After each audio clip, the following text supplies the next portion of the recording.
Hello student, कैसे हैं आप सभी। मैं लोकेश कुमार भाटी स्वागत करता हूं आपके अपने यूट्यूब चैनल लकी साइंस में। आज फिर से हाजिर हूं मैं कक्षा 11 का लेसन फर्स्ट लेकर के जीव जगत। बिना टाइम वेस्ट किए चलते हैं हम अपने टॉपिक की तरफ। सबसे पहला बिंदु आ रहा है, जीव किसे कहते हैं। जीव संपूर्ण जगत में, चाहे वह पादप हो, चाहे वह मनुष्य हो, चाहे वह जंतु हो, सब जीव की श्रेणी में आते हैं। तो कहते किसे जीव और उनके क्या क्या कैरेक्टर्स होते हैं। तो सबसे पहले, प्रत्येक वस्तु जो वृद्धि, विकास, जनन, चेतना आदि को प्रदर्शित करती है जीव कहलाती है। इसके साथ ही मैं आपको दूसरी परिभाषा बता दूं, जीव रासायनिक अणुओं का या फिर जीव जो अणुओं का है वह बेजोड़ संगठन है जो स्वयं को रासायनिक क्रियाओं द्वारा प्रदर्शित करता है। उसके पश्चात जीव के लक्षण है वृद्धि, प्रजनन, उपापचय, गति, पोषण, कोशिका संरचना, आकार व आकृति, जीवन चक्र, विभिन्नताएं, अनुकूलन, मृत्यु, जैव विविधता, ये सभी जीव के लक्षण है। वृद्धि किसे कहते हैं, उपापचय क्रियाओं के दौरान शरीर के अंदर होने वाली वृद्धि ही होती है। प्रजनन किसे कहते हैं, जीव अपनी जाति का अस्तित्वता बनाए रखने के लिए प्रजनन करते हैं, जनन करते हैं। उपापचय किसे कहते हैं, ये दो प्रकार के होते हैं, एक में अणु का निर्माण होता है उपचय और अपचय, और एक में अणु का विघटन होता है। गति किसे कहते हैं, एक स्थान से चलकर दूसरे स्थान पर जाना गति। भोज्य पदार्थों को शरीर के अंदर ग्रहण करना पोषण कहलाता है। अपना शरीर, या फिर यह कह सकते हैं कि जो भी जीव है, सजीव है, उनका शरीर कोशिकाओं से मिलकर बना होता है, चाहे वह एक कोशिकीय हो या बहुकोशिकीय हो। उसके पश्चात कोशिका की आकार व आकृति के अनुसार ही जीव का भी आकार व आकृति होती है। सबका जीवन चक्र होता है। कई जंतु अपना जीवन चक्र अलग तरीके से जीते हैं, उनका जीवन काल भी अलग होता है और जीवन अवधि अलग होती है। प्रत्येक जंतु में अलग अलग प्रकार की विभिन्नताएं पाई जाती है। जिस क्षेत्र में जैसा जो जीव रह रहा है उसी के अनुसार वह रहता है। मृत्यु है प्रकृति के अनुसार अंतिम समय में या प्राकृतिक जीवन जीने के पश्चात जो मृत्यु होगी या प्राकृतिक मृत्यु कहलाती है। जैव विविधता है। ये सब टॉपिक जीव के लक्षण हैं। लक्षणों के बाद हम बात करते हैं कि इतने सारे प्रकृति में जंतु है, उनको अलग अलग भागों में बांटा गया है। पादप है, उनको भी अलग अलग भागों में बांटा गया है। अर्थात जीव में जंतु व पादप दोनों सम्मिलित है। जंतुओं को अलग करने के लिए उनके लिए एक शाखा बनाई गई, पादपों को अलग उनका नामकरण करने के लिए अलग शाखा बनाई गई। सबसे पहले हम बात करते हैं जो पादपों को अलग करके उनकी शाखा बनाई गई है, ICBN, international code of botanical nomenclature. उसी प्रकार से जंतुओं को नामकरण करने के लिए शाखा बनाई गई थी जिसका नाम है international code of zoology nomenclature. Zoology nomenclature. अब बात करते हैं हम वैज्ञानिक नाम लिखने के क्या क्या नियम होने चाहिए। सबसे पहली बात, वैज्ञानिक नाम किस प्रकार से लिखा जाता है, कौन सी भाषा में लिखा जाता है और कैसे लिखा जाता है। तो चलिए हम सबसे पहली बात, वैज्ञानिक नाम लिखते समय पहला नाम होता है वह वंश का नाम होता है और दूसरा नाम आता है वह जाति का नाम होता है। वैज्ञानिक नाम लैटिन भाषा में लिखा जाता है। अगर हम इसको अंग्रेजी भाषा में लिखें तो इसमें वंश का जो नाम आएगा वह बड़े अक्षर में कैपिटल लेटर में लिखा जाएगा, जबकि जाति का जो नेम आएगा वह स्मॉल लेटर में लिखा जाएगा। साथ ही बात करते हैं, यह तिरछे करके लिखे जाएंगे, अर्थात अक्षर तिरछे होंगे, उसके बाद वैज्ञानिक नाम लिखा जाएगा। देखते हैं एक उदाहरण। एग्जाम्पल है होमो सेपियंस, जो मानव का वैज्ञानिक नाम है। आगे हम बात करते हैं नामकरण पद्धति की। तो नामकरण पद्धति की अगर हम बात करें तो द्विजगत नामकरण पद्धति थी, वो केरोलस लिनियस ने दी थी, जिनमें पादप जगत व प्राणी जगत, और इनका वर्णन इन्हीं की पुस्तक सिस्टेमा नेचुरी में वर्णन है। साथ में अगर हम बात करें त्रिजगत पद्धति किसने दी थी, तो हैकल ने दी थी। चार जगत प्रणाली कोपलैंड ने दी थी। पंच जगत प्रणाली है वह वी टेकर ने दी थी। और अगर हम बात करें और भी ज्यादा, 6 जगत प्रणाली वह ग्रे एवं डुलिटिल ने दी थी। इनका विस्तृत अध्ययन हम आगे करेंगे। अभी हम फोकस करते हैं ओनली द्विजगत पद्धति पर, जिनमें कैरोलस लीनियस ने सबसे पहला जो वर्गीकरण दिया था, वर्गीकी। क्या है वर्गीकी या किसे कहते हैं वर्गीकी? जीव विज्ञान की वह शाखा जिसमें जीव के पहचान, नामकरण, वर्गीकरण के नियम व आधार का अध्ययन किया जाता है, वह वर्गीकी कहलाती है। और वर्गीकी का मुख्य आधार भी इन्हीं को माना गया था। जीव के मुख्य लक्षण पहला आधार था। जीव के मुख्य लक्षण। दूसरा वर्गीकी का आधार था, वह था पहचान। तीसरा नामकरण और चौथा था वर्गीकरण। अब इनका आगे हम विस्तृत अध्ययन करते हैं। वर्गीकी के मुख्य आधार में सबसे पहला जो बिंदु आ रहा है वह है मुख्य लक्षण। सभी सजीवों के लक्षण या सजीवों के अलग अलग लक्षण होते हैं। अगर हम पहचान की बात करें तो विशेष लक्षणों के आधार पर किसी जीव को पहले से खोजे गए जीव के उसमें समानताओं का निर्धारण करना, उनकी पहचान। वर्गीकरण की अगर हम बात करें तो जीव समूह को समानताओं और असमानताओं के आधार पर बांटना। और चौथा जो बिंदु है वह बिंदु आएगा आपका नामकरण। सर्वव्यापी स्थापित नियमों के आधार पर किसी जीव का सही नाम का निर्धारण करना नामकरण कहलाता है। आगे हम बात करते हैं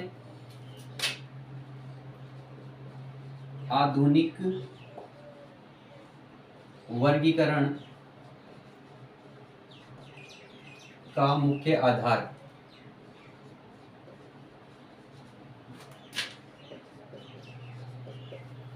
अब कौन कौन से मुख्य आधार है?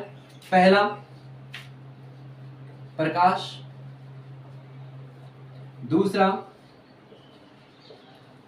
कोशिकीय संरचना,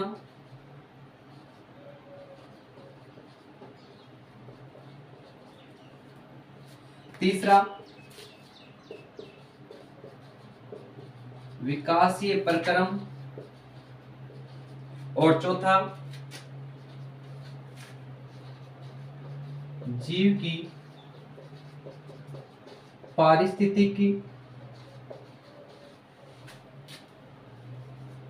पारिस्थितिकी सूचनाएं।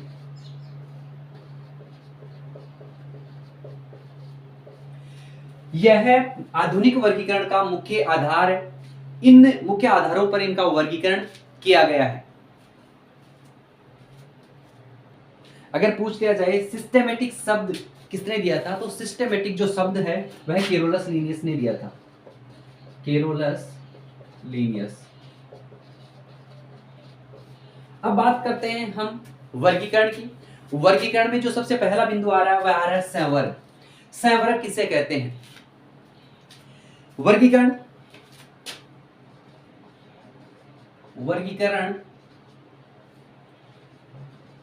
एकल पद न होकर इसमें काफी सारे छोटे छोटे पद होते हैं जिन्हें संवर्ग कहते हैं। अगर हम उन पदों का नाम देखें तो आ जाता है जाति, वंश, कुल, गण, वर्ग, संघ, जगत। ये पद संवर्ग में सम्मिलित होते हैं। अगर हम इसको एक ट्रिक के रूप में याद रखें तो ट्रिक हो जाएगी, मारवाड़ी में है जाव, कुल,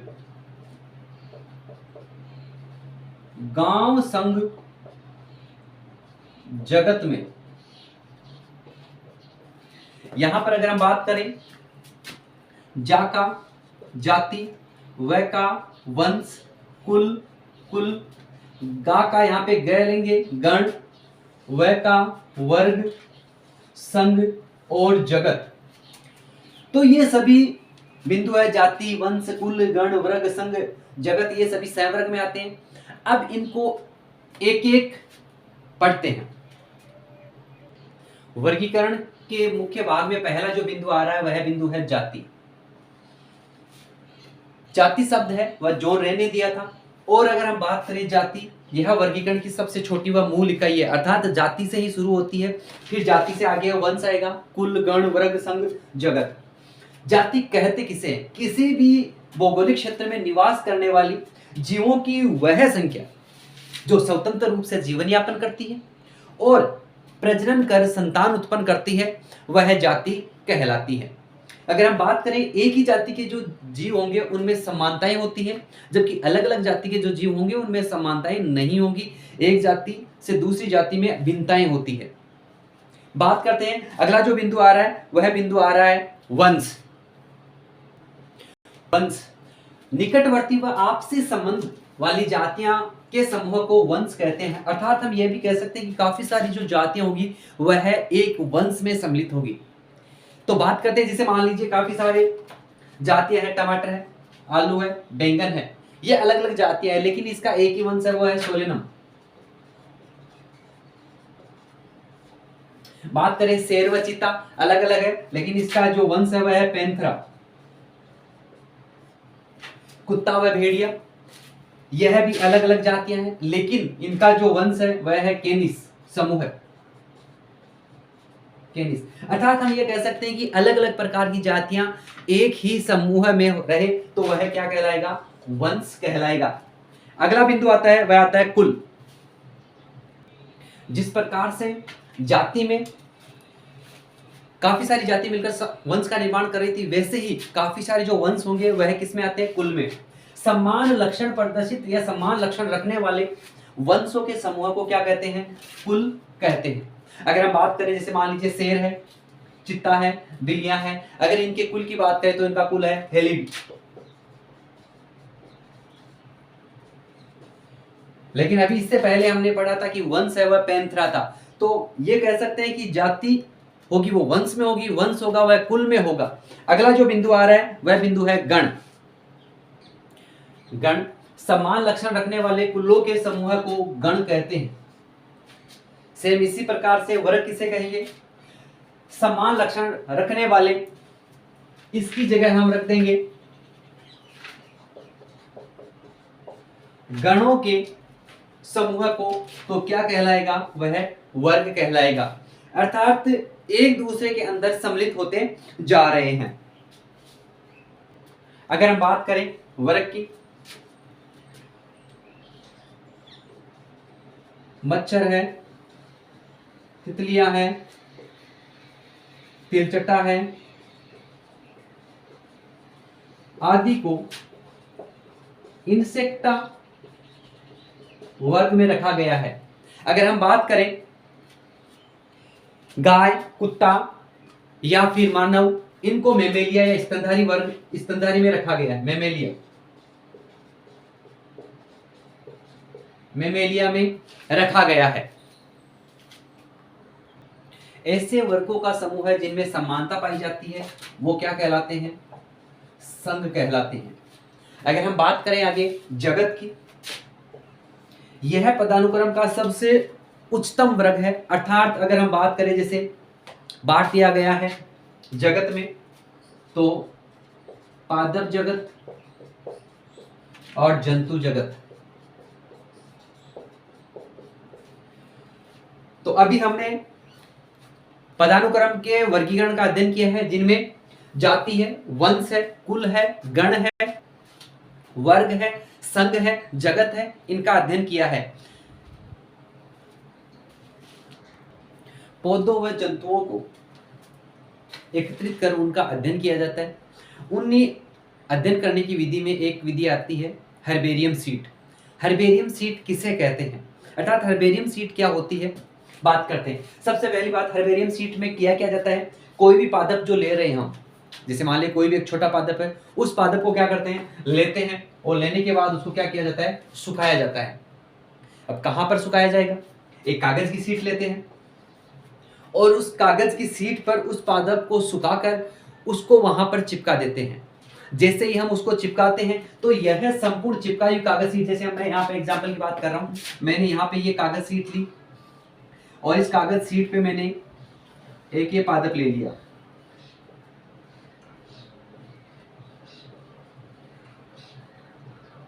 ये मैंने पादप ले लिया एक, और इस कागज शीट पे मैंने इसको चिपका दिया, तो यह क्या कहलाएगी, एक हर्बेरियम शीट।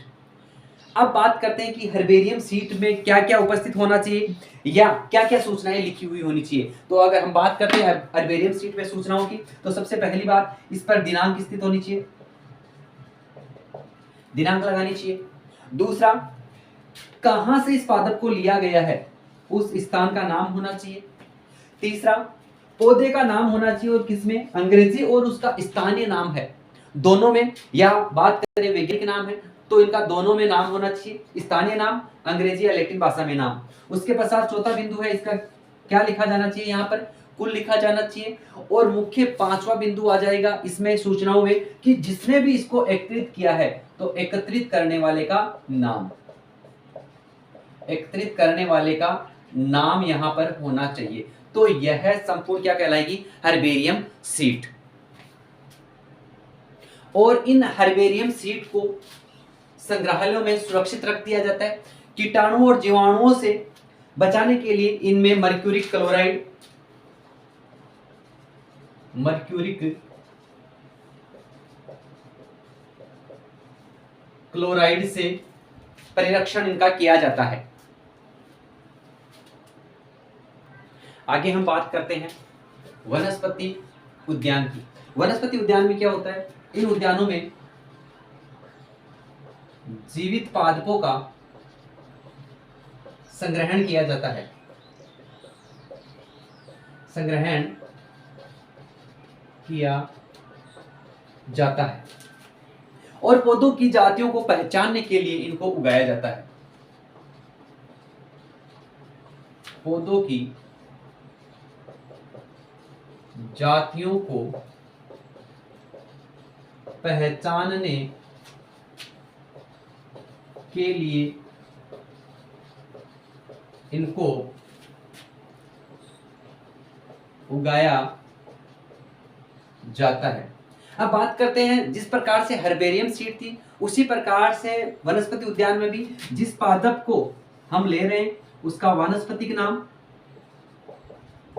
उसका वानस्पतिक नाम क्या रहने वाला है। साथ ही अगर हम बात करें अगले बिंदु की तो उसका कुल होना चाहिए और साथ में उसका एक मुख्य लक्षण उस पादप का होना चाहिए। इस प्रकार से हम हर्बेरियम शीट और वनस्पति उद्यान क्रिएट कर सकते हैं। अगला बिंदु आ रहा है कुंजी या चाबी।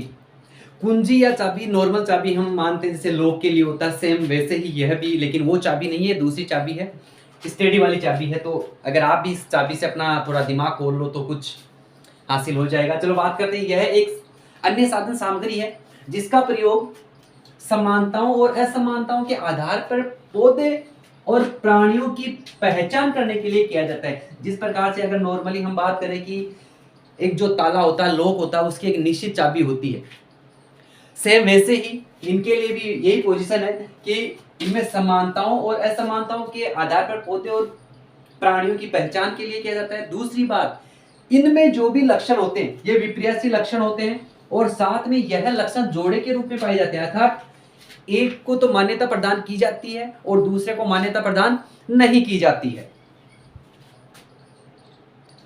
आगे हम बात करते हैं नियम पुस्तिका और फ्लोरा पुस्तिका। नियम पुस्तिका क्या होती है, वैसे भी नियमों के बारे में जो जानकारी रखते हैं। तो बात करते हैं नियम पुस्तिका क्या है। इस पुस्तिका का उपयोग जीवों की जातियों की जानकारी के लिए किया जाता है, अर्थात कौन से जीव किस जाति में है उनकी जानकारी के लिए नियम पुस्तिका का प्रयोग किया जाता है। जबकि अगर हम बात करें पादपों के लिए, किसी क्षेत्र के पौधे तथा इनके निवास स्थानों के बारे में अगर जानकारी हमें प्राप्त करनी हो तो उसके लिए फ्लोरा पुस्तक होगी, और हमें जीवों की जातियों के बारे में जानकारी करना हो तो नियम पुस्तिका होगी। उसके पश्चात अगर बात करते हैं, कभी कभी पूछ लिया जाता है कि मोनोग्राफ क्या है। मोनोग्राफ एक टैक्सोन की पूरी जानकारी होता है या पूरी टैक्सोन की जानकारी देता है। तो स्टूडेंट, ये थे आपके कक्षा 11 का पहला चैप्टर। मिलते हैं हम आगे नेक्स्ट दूसरे वीडियो में। जय हिंद, जय भारत।